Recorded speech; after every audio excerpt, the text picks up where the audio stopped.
Mereview sepanjang tahun 2012 strategi secara makro pengamanan di Kabupaten Karawang ini bagaimana Pak? Sehingga Karawang tetap bisa dikatakan kondusif Pak. Jadi kalau kita melihat situasi kondisi Karawang selama 1 tahun ya Pak Rudi, ini banyak sekali persoalan-persoalan yang memang ini merupakan suatu tugas kita bersama semuanya, dari semua elemen masyarakat, tokoh masyarakat, tokoh agama, aparat pemerintah, dan juga masyarakat-masyarakat yang lain. Karena kalau saya mencoba mengidentifikasi persoalan-persoalan yang ada di Kabupaten Karawang ini, ada sebagian masyarakat yang memang belum sadar hukum terhadap aturan-aturan yang ada di dalam Belum masyarakat. sadar hukumnya seperti apa Pak? Begini, pada saat dia melakukan suatu perbuatan pidana, kita menjelaskan bagaimana proses yang namanya proses hukum itu kan adanya surat, administrasi, dokumen. Nah, mereka tidak tahu, kenapa kok saya ditangkap? Laporlah ke beberapa orang yang mungkin ada kaitannya dengan baik itu rekan yang bersangkutan atau siapapun lah. Pada saat kita jelaskan bahwa kita menangkap bukan tidak ada dasar, pasti ada laporan. Setelah ada laporan, kemudian kita lakukan suatu proses penyelidikan. Ada pelanggaran hukum ya artinya.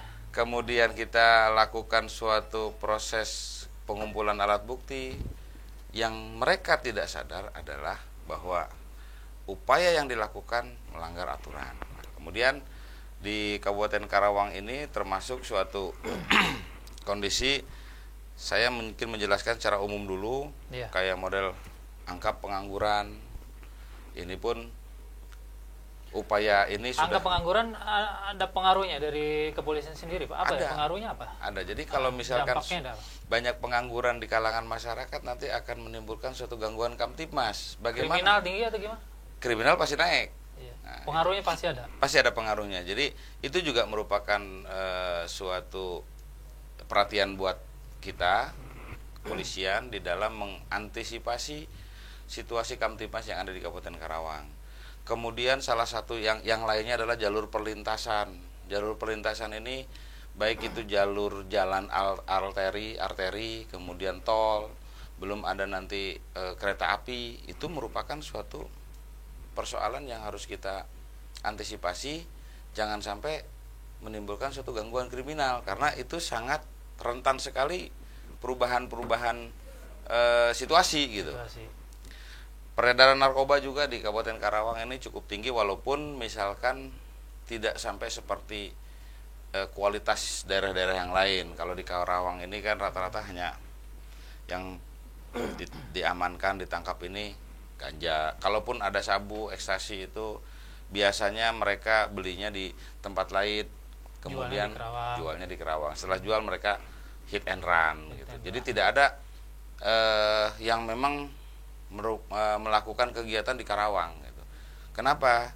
Jakarta lebih dekat, Bandung juga bisa tercapai dalam jangka waktu tertentu yang cukup cepat, sehingga tidak perlu ada suatu peredaran yang sangat signifikan. Tapi itu juga merupakan suatu atensi kita di dalam melakukan pengamanan. Di samping itu juga ada kejadian-kejadian curanmor. Ini tetap kita antisipasi, dan memang ini sudah menjadi tugas kita di dalam melakukan suatu suatu upaya di dalam menekan angka kriminal, pencurian dengan kekerasan, pencurian dengan pemberatan, maupun dengan curanmor. Selain itu ada unjuk rasa. Ini unjuk rasa banyak di sini karena ada serikat pekerja, ada buruh, ada ormas, ada LSM, Orsos, geng motor, limbah industri. Kemudian kawasan pantai juga di Karawang ini merupakan suatu. Itu semua paling menonjol atau gimana nih yang dicatat? Saya hanya melakukan identifikasi persoalan. Jadi di dalam suatu langkah upaya tindakan kepolisian, kita harus tahu persoalan apa yang harus kita lakukan pada saat kita melakukan proses pengamanan dan pelayanan kepada masyarakat. Dari situlah kita bisa mengeliminir mana yang prioritas untuk kita lakukan pengamanan. Eh, selama 2012 ini Pak, berapa perkara Pak untuk yang sudah ditangani dan termasuk yang masih tahap ya proses gitu. Ya, kalau misalkan kita melihat suatu proses penanganan perkara, jumlah selama 1 tahun itu hampir 1.290 kasus. Banyak sekali Pak ya. Ya, 1 tahun ya. 1 tahun kita bicaranya, 1.000 lebih lah. Dan Itu yang ditangani ya Pak. yang dilaporkan ke kita. Oh, yang dilaporkan. Kemudian selesai itu 470-an selesai. Yang diselesaikan. Yang diselesaikan. Jadi kalau kita lihat persentase, Iya. 36,5%. Banyak berarti yang belum selesai nih. Banyak. Kendalanya? Tapi banyak kendalanya. Banyak Kendalanya. Makanya kalau kita bicara pembuktian atau bicara masalah perkara, sekarang orang merasa kehilangan motor. Pak, saya hilang motor. Yang dia butuhkan adalah motor. Sementara yang dikatakan penyelesaian perkara itu ada motor, ada tersangka, ada pelapor. Pada saat dia melaporkan kehilangan motor, sementara motornya diasuransikan, selesai nggak bagi pelapor? Iya. Tapi bagi polisi tidak selesai. Akhirnya terjadi penunggakan. Sehingga dengan jumlah 36,5% ini, sisanya itu ya contohnya seperti itu. Tapi di luar itu juga ada penanganan-penanganan yang memang menjadi PR kita di dalam penyelesaian perkara. Sehingga kalau misalkan kita jumlahkan 471 sudah cukup maksimal kita membuat suatu penyelesaian perkara. Karena kalau kita bicara kemampuan, kemudian kita bicara anggaran, di dalam 1 tahun berjalan ini Polres Karawang ini hanya diberikan anggaran untuk kurang lebih sekitar 150 kasus. 50 kasus. Penyelesaian yang ada anggarannya. Nah, jadi gini, kenapa kok sampai lebih daripada 150 kasus? Ya. Di dalam proses penyidikan itu ada yang kasus ringan, ada yang kasus berat, ada yang kasus sedang. Yang kasus ringan ini hanya 4 juta, kasus sedang itu 9 juta, kasus berat itu 14 juta. Pada saat proses itu 14 juta itu tidak terserap karena tidak ada kasus berat, kita serahkan ke kasus ringan. Kasus ringan itu 4 juta kali 14 juta untuk kasus ringan, bisa kasus ringan pun nggak sampai 4 juta sebenarnya. Kalaupun anggaran 4 juta kita bisa eliminir, bisa 2 LP, bisa 3 LP gitu untuk di dalam proses penanganan. Ini yang 36 ini kasusnya kasus udah termasuk ini global ini, ringan, berat, sedang. Gabungan ya. Di luar dari perkara yang krimsus. Paling besarnya? Korupsi di luar korupsi itu. Di luar korupsi. Di luar korupsi ya. Korupsi sendiri ada penanganan di sini? Kita korupsi sudah punya anggaran itu target yang harus kita tempuh 3 LP setiap tahun. Dan tahun kemarin kita sudah ada 1 penanganan tapi untuk internal ya. Untuk momen-momen besar seperti hari raya, arus mudik, termasuk yang saat ini berlangsung yakni libur panjang Natal dan Tahun Baru ya Pak ya. Nah, bagaimana Pak konsep pengamanan yang dilakukan pihak kepolisian Resor Karawang Pak? Jadi untuk konsep operasi lilin lodaya yang sudah kita siapkan ini, kalau misalkan saya boleh bicara tentang jumlah gereja yang ada di wilayah Kabupaten Karawang ini sekitar 23 lokasi. Nah, kalau gereja itu 32, kemudian rumah ibadah 11 lokasi. 11 lokasi. Untuk tempat yang lain seperti tempat hiburan, rekreasi itu ada 23 lokasi dan pusat perbelanjaan 17 lokasi. Dari beberapa lokasi ini kita prioritaskan kepada gereja dan rumah yang dijadikan ibadah. Nah, itu kurang lebih ada 128 personil yang memang kita inset di dalam gereja. Di luar itu ada, kita punya beberapa pos pelayanan, ada 3 pos pelayanan, kemudian ada 9 pos pengamanan. Itu melibatkan kurang lebih sekitar 850 personil. Ya. Jadi yang 100 sekian itu khusus inset di gereja, yang lainnya mengamankan di seputaran di luar gereja maupun di pos-pos pelayanan maupun pengamanan. Kalau titik-titik krusial yang menjadi prioritas pengamanan dari kepolisian seluruh wilayah Karawang daerah itu daerah mana aja, Pak? Kalau kita bicara masalah tahun baru itu Mega Mall, kemudian Jomin, Galuh itu termasuk sasaran prioritas kita. Prioritas. Selain yang di dalam kota maupun di wilayah Jomin itu, kita juga melakukan pengamanan di seputaran kilometer 42, kilometer 457 dan 62. Itu termasuk sasaran kita.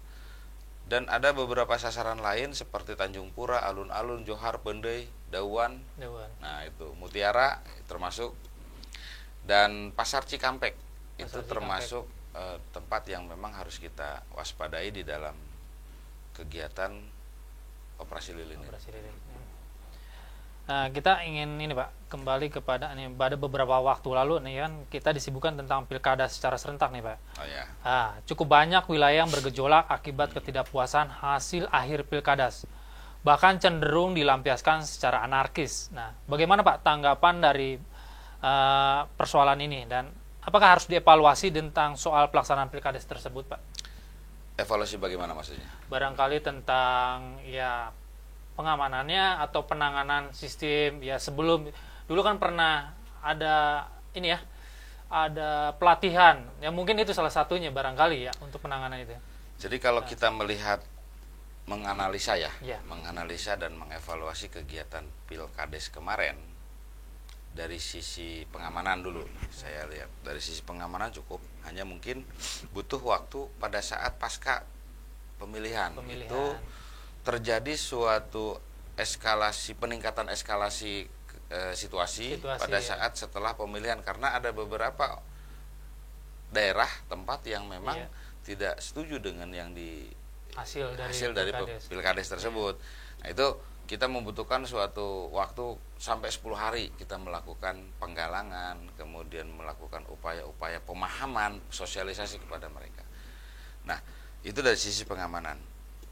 Dari sisi pelaksanaan, kalau dari sisi pelaksanaan saya lihat sudah cukup baik, namun ada hal-hal yang perlu kita jadikan kajian bersama, terutama mengenai pemahaman terhadap pesta demokrasi yang dilakukan oleh kepala desa. Ini kan kepala desa ini kan penunjukan masyarakat. Lain halnya dengan lurah atau PNS, itu kan langsung ditunjuk sama bupati. Nah, kondisi seperti ini, kurangnya pemahaman masyarakat terhadap bahwa pemilihan ini adalah kalah atau menang. Kayak seperti pertandingan, padahal kan itu mereka tidak puas dengan. Padahal kondisi itu bukan merupakan suatu kondisi pertandingan yang harus ada yang menang, ada yang kalah. Kondisi inilah yang saya nilai harus dievaluasi oleh seluruh aparat, termasuk pemerintah daerah dan kita juga pihak kepolisian, di dalam memberikan pemahaman kepada masyarakat bahwa pemilihan ini adalah bagaimana mewujudkan negara kita adalah negara demokrasi. Jadi kalau sudah ditunjuk menjadi seorang calon kepala desa, baik itu dari masyarakat manapun, seharusnya dia bangga karena dipercaya. Terlepas daripada kalah atau menang, itu suatu hal yang biasa di dalam demokrasi. Masalah dia dicalonkan atau tidak, itu kan suatu hal yang lumrah di dalam suatu kalangan masyarakat. Sehingga kalau misalkan terjadi suatu situasi yang bersangkutan tidak terpilih, harus legowo gitu. Jangan memaksakan kehendak, jangan sampai yang bersangkutan ataupun masyarakat itu berupaya untuk melakukan tindakan-tindakan menggagalkan di dalam pelaksanaan proses pilkades. Kemudian kalau misalkan itu mereka tidak setuju dengan kondisi tersebut, kan ada jalur hukum yang memang sudah disiapkan oleh pemerintah. Jangan sampai muncul suatu tindakan anarkis, tindakan pengumpulan massa. Kenapa ini bisa terjadi? Oh, Pak, prosesnya seperti ini. Nah, sekarang proses seperti ini apa upayanya? Tempuhlah jalur-jalur aturan sesuai dengan aturan. Jangan dia kumpul massa, blokir jalan, kemudian rusak Iya, sarana, ya. tempat sarana desa atau segala macam, ini akan merugikan mereka sendiri kondisinya gitu. Dari tahun 2012 ini kan beberapa ya perkara ya jelasnya Pak. Yang paling menonjol mungkin Pak yang diserius ditangani ini, mungkin yang lebih ini tingkat perkaranya lebih tinggi ini apa nih Pak? Banyak. Kalau di sini kan perkelahian seperti ini kan penanganan kasus dugaan penipuan berkedok koperasi yang terjadi di Cikampek itu termasuk nggak Pak? Itu kan mungkin menyangkut ribuan orang nih nasabah. Kalau ini kasus-kasus yang memang perlu diatensi karena menyangkut korban yang banyak. Banyak betul. Tapi kalau kasus-kasus yang menarik banyak yang kita. Tapi kalau ini kasus yang Yayasan Arido ini adalah kasus yang menyedot perhatian masyarakat yang memang harus kita tangani secara profesional. Upaya yang sudah kita lakukan terhadap yayasan ini, koperasi ini, ataupun apalah yang disebutkan menurut keterangan dari pihak yang bersangkutan, pelapor atau tersangkanya. Tersangka udah tahan ya? Tersangka sudah kita tahan 3 orang. 3 orang. Pemilik, sekretaris, bendahara itu sudah kita amankan. Ada kira-kira buat bertambah jumlah tersangka? Sementara belum, karena memang ini adalah mereka yang lebih bertanggung jawab dulu. Yang bertanggung jawab dari awal. Dari awal. Kemudian ada beberapa unit kendaraan yang sudah kita amankan. Kurang lebih ada sekitar 20 sampai 25 unit kendaraan yang sudah kita amankan. Dan banyak dan bukannya korban, tapi emang korban yang tercatat lapor baru sedikit kali ya di sana. Sebenarnya kan dari pantauan di lapangan saya sempat ya mengikuti itu kan. Ya. Nah, banyak jumlahnya. Laporan yang sudah kita terima yang merasa dirugikan oleh yayasan ini ada sekitar 23 laporan polisi yang lapor ke kita nih ya. Kemudian setelah kita lakukan upaya penyelidikan itu kurang lebih sekitar 3.500-an kendaraan. Baru kendaraan, belum investor. Nah, kalau kita bicara kerugian masyarakat yang dirugikan dalam kondisi ini, menurut keterangan dari pihak yang pemilik yayasan ini kurang lebih sekitar 80 sampai 90 miliar. 90 miliar. Itu menurut keterangan dia. Kita belum sampai ke dalam proses penelitian uang yang masuk sama uang yang digunakan. Ini ditetapkan jadi tersangkanya, kasusnya dikenakan penanganan apa? Penipuan. Sementara kalau kita lihat yang perkara yang sedang kita tangani untuk lebih cepat memudahkan dalam proses penyidikan, penipuan dulu nih. Penipuan. Ada unsur penipuan dari mana ya? Ya sekarang kalau kita bicara orang mau invest, katanya diinvestkan ke salah satu tempat, ternyata setelah orang invest dikasih kendaraan. Iya. Kendaraan atas nama orang. Ada orang. Sementara yang punya mobil katanya disewakan, padahal mobil itu disewakan, si pemilik mobil dapat uangnya dari investor itu, bolak-balik seperti itu kan sudah suatu tipu muslihat, melakukan suatu penipuan. Baru dikenakan pasal 378 ya. Ada kemungkinan? Ada, nanti kena money laundering dia mungkin bisa kalau kita makanya dalam proses penyidikan ini kita kan butuh waktu untuk pengembangan perkara ini. Money laundering mungkin, atau mungkin ada hal-hal yang menimbulkan suatu gangguan yang lain, gangguan keamanan yang lain. Saya dalam hal ini tidak perlu menyampaikan karena memang sedang kita dalami, teliti. Selain yayasan ini apa sih kegiatan yang bersangkutan ini? Nah, kita sedang kita lakukan penelitian. Untuk tahun 2013, Pak, adakah yang berubah dari strategi pengamanan secara umum di Kabupaten Karawang, Pak? Jadi gini ya, kalau kita bicara masalah 2013 dan 2012, saya berharap 2013 ini dari mulai pembinaan dan operasional Polres Karawang ini bisa lebih baik. Kenapa? Saya sudah mempunyai beberapa program-program yang memang sudah dilaksanakan pada saat 2012 ini, terutama program unggulan yang kaitannya dengan pelayanan kepada masyarakat. Samsat keliling itu sudah kita punya, samsat keliling. Kemudian ada semacam ujian teori SIM portable. SIM portable. Nah, jadi teorinya nih, ujian teorinya, sehingga pada saat itu di Polres ya? bisa portable, bisa kemana-mana. Di mana-mana. Fleksibel artinya. Ya, jadi misalkan perangkatnya kita bawa, asal disiapkan ruangan kita bisa lakukan kegiatan itu, sehingga memudahkan untuk masyarakat komunitas yang ingin memanfaatkan itu. Hanya fotonya tetap di Polres. Kemudian ada Samsat Outlet, kita punya di Dengklok. Sudah berapa Pak Samsat Outlet? Ada dua nih. Nah, ini kan kaitannya program ini kita harus bisa bersinergi dengan pihak instansi lain, karena memang anggarannya yang terbatas kurang. Gitu. Masih kurang. Ada ya? Masalah bukannya kerja sama Pak masalah ini outlet ini sama pihak Bank Jabar Banten ya? Iya. Ya, memang ada. Kenapa nggak diusulkan lagi Pak? Ini kan prospeknya pelayanan. Sudah, ini baru kemarin. Kemarin kan kita sudah 2. Nanti rencananya kalau di Galuh mungkin untuk mengimbangi. Galuh rencana ada. Mau untuk mengimbangi, kita sedang survei. Karena kenapa harus ada Samsat Outlet itu? Pada saat kita berada di wilayah utara, mana sentralnya? Dengklok kan sentralnya ke arah mana tuh? Ke arah timur ya.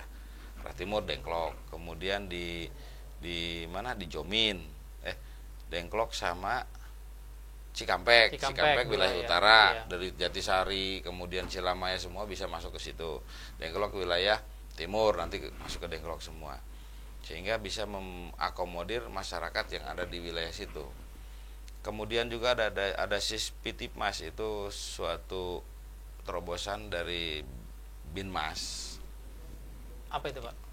Sistem Informasi Teknologi Pembinaan Kamtibmas. Jadi contohnya begini, pada saat anggota itu melaksanakan kunjungan, kemudian memberikan suatu sarana kontak, itu begini, kita punya program untuk memberikan pemahaman, sosialisasi tentang ketertiban, tentang lalu lintas, tentang kondisi keamanan di Kabupaten Karawang ini kepada masyarakat, dan si masyarakat ini memberikan feedback kepada kita dengan kita kasih nomor gratis ya. Ini nomor ini silakan SMS, ada itu setiap hari diupdate. Berapa jumlah kunjungan, berapa jumlah silaturahmi yang dilakukan oleh anggota itu di dalam suatu kegiatannya, sehingga kita bisa pantau. Kemudian langkah-langkah lain di dalam suatu pembinaan personil, saya juga sudah bukan suatu kebanggaan buat saya untuk membuat anggota ini jerak. Karena reward punishment itu kan harus tetap kita kita siapkan dan kita terapkan. Iya. Dan itu untuk reward itu 6 bulan sekali. Nanti sebentar lagi lah, mungkin hari Senin saya akan memberikan suatu penghargaan kepada beberapa orang karena anggota. Tapi juga punishment ada gitu loh. Kalau ini penghargaan yang mereka yang berprestasi punya atau dedikasi, punya prestasi, mungkin pengungkapan kasus, mungkin dia memberikan suatu tindakan kepolisian yang dianggap itu baik. Berapa banyak Pak yang punya kalau untuk bulan Juli kemarin, Juli ini kan saya belum dapat laporan itu. Untuk bulan Juli ada 7 orang. 7 orang dengan Bintara. Itu berhasil mengungkap kasus pembunuhan, curat, dan punya dedikasi dalam pelaksanaan tugas. Tapi juga itu reward ya. Iya, reward. Tapi ada imbangan lagi. Ya, yang bermasalah. Yang bermasalah di Polres Karawang ini. Ada berapa, Pak? Ada sekitar 42 orang. Banyak sekali. Ya, itu kan harus seimbang. Itu sudah ditindak, Pak. Dari 42 orang ini 10 perwira. Itu sudah kita lakukan penindakan. Kemudian Bintara 31 dan PNS 1 orang. Kasusnya Pak? Proses 12. Proses 12. Nah, dalam proses. Iya. Kemudian kasusnya sendiri? Kasusnya itu ya tidak melaksanakan tugas. Oh. Ada yang melanggar hukum maksudnya? Pungli, kemudian penyalahgunaan senpi, narkoba, mabuk-mabukan, kemudian melakukan penipuan. Itu sanksinya seperti apa, Pak? Jadi gini, di dalam suatu proses kepolisian itu kita punya kode etik dan disiplin. Ada sidang disiplin dan sidang kode etik. Kalau sidang disiplin itu bicaranya sanksi. Kalau sidang kode etik bicaranya PTDH. PTDH itu pemecatan. Sidang kode etik dilaksanakan apabila yang bersangkutan tidak melaksanakan tugas dan mungkin dia pernah melakukan pelanggaran sampai dilakukan sidang disiplin 3 kali, bisa langsung kode etik. Selama saya di Kabupaten Karawang ini sudah 2 orang yang dipecat PTDH. Perwira atau anggota Bintara. Bintara, Pak? Yang pertama masalah kasus narkoba, kemudian yang satu lagi disersi. Itu sudah kita lakukan pemecatan, dan saya pun tidak akan segan untuk melakukan tindakan itu lagi apabila memang masih ada anggota yang malas. Iya. Apabila ada anggota yang memang mau gitu loh. Iya. Ini tindakan yang dilakukan ini untuk membuat efek jerah ini ya, efek jerah, Pak, ya. Itu sebenarnya tujuannya ya. Jadi adanya keseimbangan antara reward punishment ini, iya, supaya mereka pun bisa berlomba-lomba untuk melaksanakan kegiatan, tugas, bekerja yang baik, iya, kemudian berprestasi. Ya, nanti kalau dapat reward kan karena prestasinya. Ada penghargaan ya. Tapi kalau kenaikan pangkat ada nggak Pak untuk prestasi di situ, Pak? Ada. Termasuk kenaikan pangkat itu, makanya selain kita naikkan pangkat mereka yang memang sudah layak untuk naik pangkat, juga kita berikan semacam penghargaan yang pengungkapan, berdedikasi gitu. Yaitu nanti tanggal 31 itu. Oh itu. Itu untuk apa, penghargaan kenaikan pangkat itu sendiri karena faktor keberhasilan atau karena apa deh? Kenaikan pangkat ini salah satu indikator untuk naik pangkat itu yang pertama dedikasi. Dedikasi. Harus kemudian ini ya. Bukan KPLB nih ya. Kalau KPLB kan kenaikan pangkat luar biasa. Ini dedikasi. Yang pertama dedikasi, yang kedua motivasi, yang ketiga disiplin, yang keempat dia tidak melakukan pelanggaran pidana maupun pelanggaran disiplin. Nah, kalau itu sudah ada kriterianya, kemudian dikatakan oleh pimpinan satuan yang bersangkutan layak dan patut, ya saya akan rekomendasikan untuk diusulkan dinaikkan pangkat. Berarti dia harus bersih ya, harus memenuhi kriteria tersebut. Ada persyaratannya banyak gitu. Persyaratannya harus benar-benar ya. Satu kurang berarti tidak bisa dia, Pak. Ya harus dipenuhi sampai bela diri sekarang ada bela diri Polri segala. Jadi kondisi itulah yang memang merupakan suatu upaya yang sudah dilakukan dalam membentuk pembinaan operasional yang ada di Kabupaten Karawang, di Polres Karawang. Yang lainnya, Pak? Yang lainnya itu ya terutama masalah yang ini ya. Saya ingin memberikan masukan dan jumlah personil. Jumlah personil ya, betul. Di Kabupaten Karawang ini berapa banyak? Melihat dari situasi kondisi yang ada di wilayah Kabupaten Karawang ya, dengan jumlah masyarakat sekitar 2.500.000. Kekurangan kayaknya nih, kekurangan personil datanya. 2.500.000, kemudian kita punya 30 kecamatan sampai 309 desa. Kita punya jumlah personil itu 1.181. Kalau kita polis rasio ya, polis rasio satu orang polisi 2.000 orang. 2.000 orang. Satu orang polisi sebanding dengan 2.186, hampir 2.200. 2.200. Ini sudah saya laporkan, sudah sampaikan kepada pimpinan, bukan berarti kita tidak mampu dan tidak bisa melaksanakan kegiatan. Tapi alangkah lebih maksimal kalau ditambah kan. Tapi kita akan berupaya maksimal dengan kondisi seperti ini gitu. Tapi kalau misalkan ditambah akan bisa lebih baik lagi. Lebih baik lagi ya. Nah. Jadi artinya sekarang ya sebenarnya dikatakan masih kurang gitu ya. Nah. Masih kurang, tapi kita akan upaya maksimal. Untuk di mana tuh Pak? Untuk semua titik? Semua itu ya? Semua. Jadi semua. Itu rencananya penambahan Polres, untuk apa? Polsek itu hanya terakomodir 60%. 60%. Masih kurang 40% lagi. Unitnya Pak? Semua unit. Dari fungsi Satfung ya, satuan fungsi, kemudian Polsek, Polres itu ya rata-rata gitu. Berapa Pak kira-kira yang dibutuhkan? Kalau misalkan kita bicara jumlah real ya. Real ya, itu pasti kan buat gambaran itu kan. Itu 1.700-an. Yang diminta. 1.700. Itu antara dikabulkan atau tidaknya itu yang jelas itu kan permintaan supaya lebih maksimal.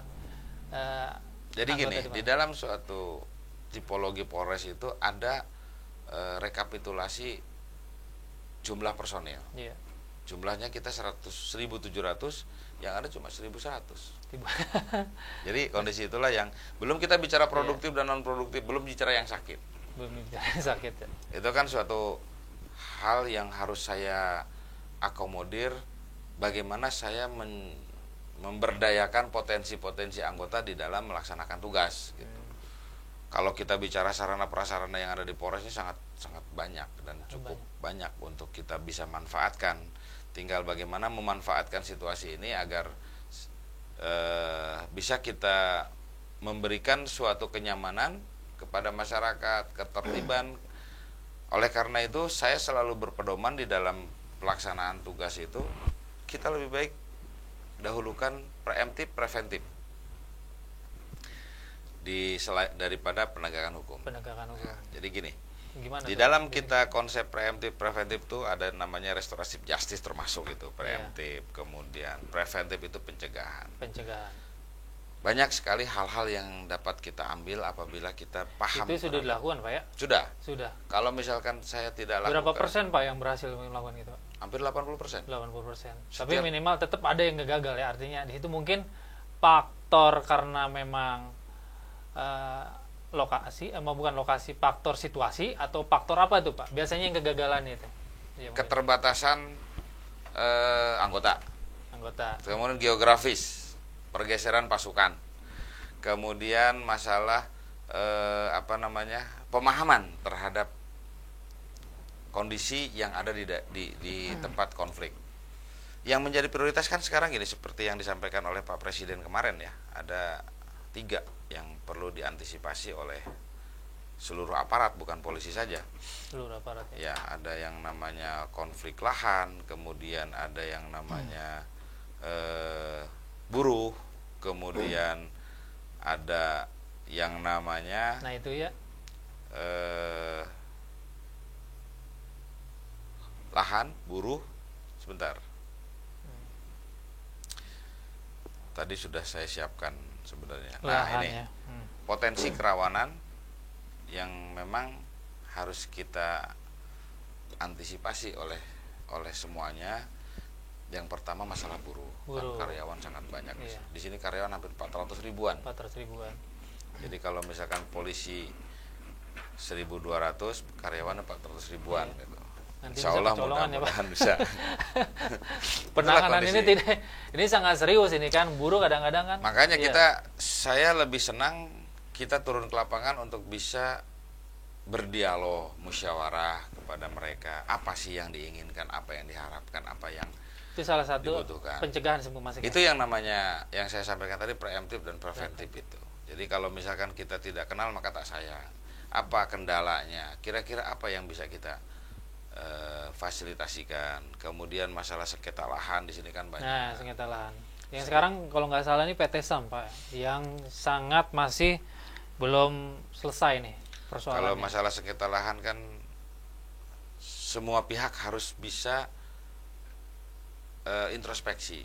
Ya. Intinya di dalam suatu penanganan konflik sosial itu, selama yang bersangkutan atau selama pihak-pihak yang bersengketa ini paham terhadap norma aturan yang memang dia ketahui itu seharusnya dia lakukan, misalkan tidak memaksakan, tidak tidak menggunakan kelompok-kelompok tertentu yang bisa merugikan orang lain, ataupun menggunakan hal-hal yang memicu persoalan itu ke dalam suatu ranah pidana gitu. Ada di sini kan banyak ormas, LSM itu banyak sekali. Belum kita bicara masalah politik dan saraknya yang sangat tinggi di sini, terutama politiknya karena inkonsistensi. Itu mengantisipasinya seperti itu ya, Pak, yang dilakukan ya. Itu upaya-upaya yang sudah dilakukan, termasuk potensi itu tadi. Iya, potensi kerawanan daerah itu. Bagaimana kita mengantisipasi? Yaitu preemptif, preventif. Bagaimana langkah upayanya?